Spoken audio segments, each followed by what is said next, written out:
How you guys doing, YouTube families? Jimmy and Philip, Raymundo Family Reptiles. Here shipping out our Lemon Blast. She produced 2 years in a row for us. Great breeder.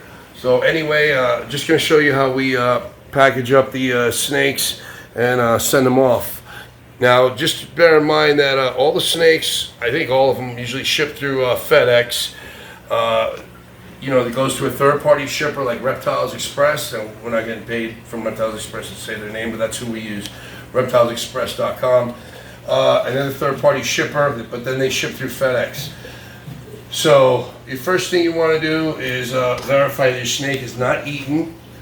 Up here on the board, verify your snake is not eaten for 5 to 7 days, because that's why this way it has time to go to the bathroom. So it's not when the person who receives an animal gets it, she's not going to get a big pile of poop in the bag, and it's going to be a mess for the snake. And actually, it could harm the snake, sitting in all that for, a period of time, I guess. Make sure the box is the correct size for the snake. Well, here's the box right here. Hold it here, Philip. So here are the boxes. They come, usually you can get these boxes from the third-party distributor, and they come with styrofoam inserts for insulation. You got to make sure your box is the right size, like we said before. This box right here, it fits together nicely. What we're going to do is you always make sure that she'll fit in there nice. If you see, it's a good sized box for her. She can move in there and stuff. See that? She'll be able to move in there and get away from the heat and thermoregulate. So first thing we do is make sure we drill some holes in the box for air.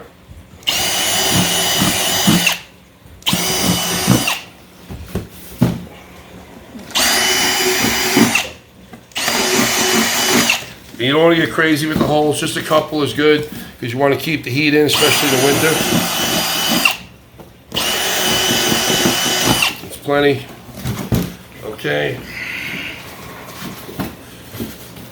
Now, what we like to do, let's stay on our chart here, is use a nice cloth sack. They have these snake bags with little tie-offs and stuff. And that'll help you tie off the snake. We use electrical tape on the edge. I usually carry rolls of electrical tape to tie off the bag. That works the best, I think. And then what we do is we put a paper towel on the bottom of the bag. In case the snake does go to the bathroom, we could absorb the urination. So, let's put her in. Place her all the way in. Nice and gently. Okay. So you make sure she's all the way in there. Don't want to get her head caught or her tail caught in this end. Okay, now this bag is big enough where I can just do a one loop, tie off. Okay, like this. Nice and tight, a loop.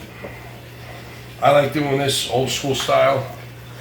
They say your snake might be able to work its way out of there. I don't think so, I've never had one escape. But I guess anything can happen, anything's possible. Enough time and effort, snakes can really do anything, they're amazing. Now you see the snake can fit in there, no problem.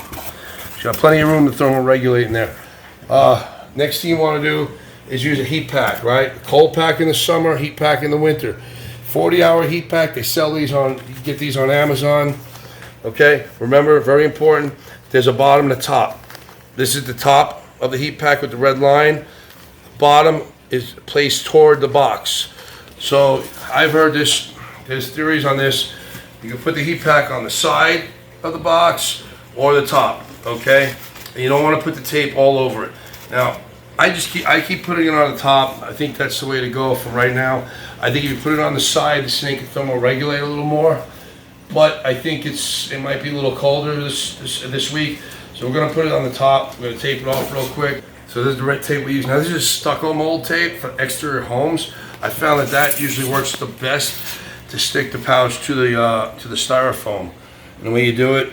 Okay, some nails here. So we're gonna put the tape on there, like that.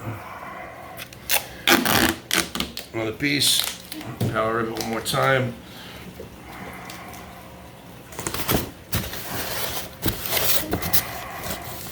Okay, so this tape is made to stick in all kinds of weather to the exterior of homes.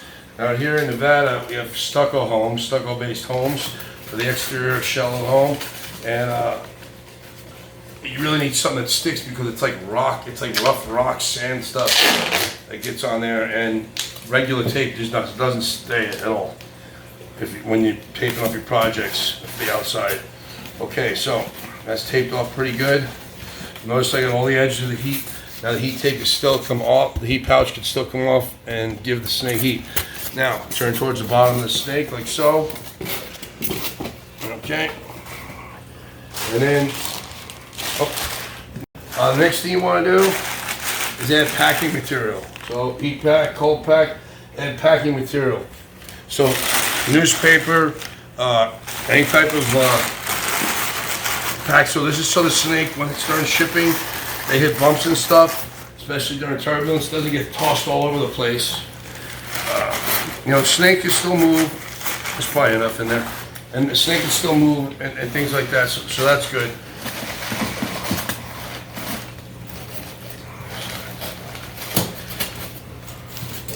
So this, now we'll put this on there like so. And then what you do is, we already added the snake, and then you just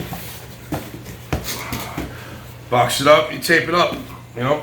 All right, so I got my little tape measure. So this is a 12 by 15 by 8. And this box right here with that weight, that snake's about, what, 2,000? About like 2,400 grams. It's gonna be like $87 easy just to ship. So I know a lot of people advertise on MorphMarket 65, but most of the snakes nowadays are, you know, $86 at least. Now, B-Man wants to show you guys how to weigh the snake. I don't think I need to show you that. Here's a scale we use, okay?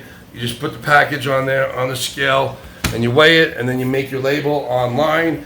You download your label, you print it out, you attach it to the box, tape it up. Snake's good to go. You got to drop it off at FedEx, usually before 5:30, so it gets out that night. And you call your client and you let them know, hey, shipped out the snake. Be on the lookout for 11 o'clock tomorrow morning. Okay, YouTube. So now we have taped up the box and affixed the label. As you can see where it's going. It's not. You're gonna blur that out, Brian? Yes, I will. Okay. So, and then you also got to have your labels on here. I'll put my hands over here. Python Regis, which is the scientific name of the animal. You have to have that fixed to the box as well, so they know what they're transporting in the plane. Here's our scale that we used to weigh the package. Remember, you got to do it in pounds. This package came to 6.12 pounds. So you got to, you know, they don't give you that point, was that 8 off. So you got to go to 7 pounds, unfortunately, and pay for the 7. So this box costs $88 plus to ship. So everybody's thinking it's cheap to ship animals. It is definitely not. But it's part of the cost of doing business, I guess. Is it Phil? Remember inside, did we miss anything? We got the animal in the box. We printed the labels. We affixed the labels. Live animals in there. Type of animal inside. The Latin name. The number of animals. That there's only one. We seal the box with packing tape, and then we ship it overnight. And we are off to get the animal out.